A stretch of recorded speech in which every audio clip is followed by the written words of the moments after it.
نن به سلامونه نه وایو، لعنتونه لعنتونه لعنتونه د پی ټی آی په لیډرشپ باندې. نن به پې لعنت وایو. ګوره هغه که اسد قیصر شو، که علي امین خان علي امین ګنډاپور شو، که علي محمد خان شو، که شهریار افریدي شو، داسې نور دا لوټې کړ کباړ راجمع کړی دی که دی شو.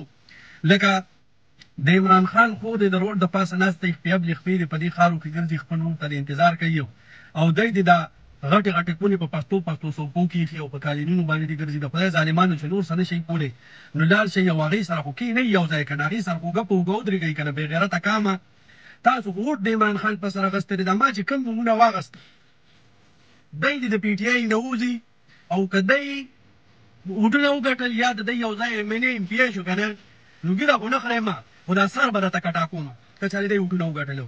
و بې غیرته کامه عمران خان ستاسو دپاره جیل کې دی، عمران خان د دې ملک دپاره جیل کې دی. تاسو ووټونه تاسو لکه ما ووټ درکړی دی که زما د کلي که د بل ځای نو ما د عمران خان په سر باندې ووټ درکړی دی او تا د دا غټه کونه په صوفه کې ایښي او د عمران خان کور دلته کې ناسته یو انتظار دې کوي وایي چې زه خو خور یم زه خو به ناسته یم. دا ویډیو په پښتو کې ځکه جوړوم چې وایي پښتانه غیرتیان دي، وایي پښتانه ننګ کوي. پښتانه هغه پښتانه دي باندې غټې غټې پلوڅې ولاړې دی په غوږونو به دومره دومره ویښته وو چا چې به ننګ کوو.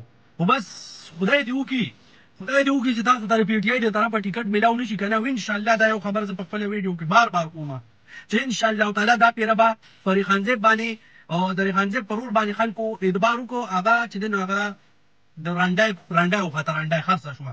انشاءالله موږ به دا پیرود شاه ولي له ورکوو که د پي ټي آی د طرفه ورته ټیکټ میلاو نه شو هم به موږ شاه ولي ازاد ودرو او انشاءالله پاس کوو. بیا زما په دې ویډیو خفه کېږئ ما، خو لکه پښتانه نشته قسم دی سړی وایي چې څه وکړمه چې لکه د عمران خان خویندې زنانه ذات هلته کې منډې تړلې وایي او تاسو مړه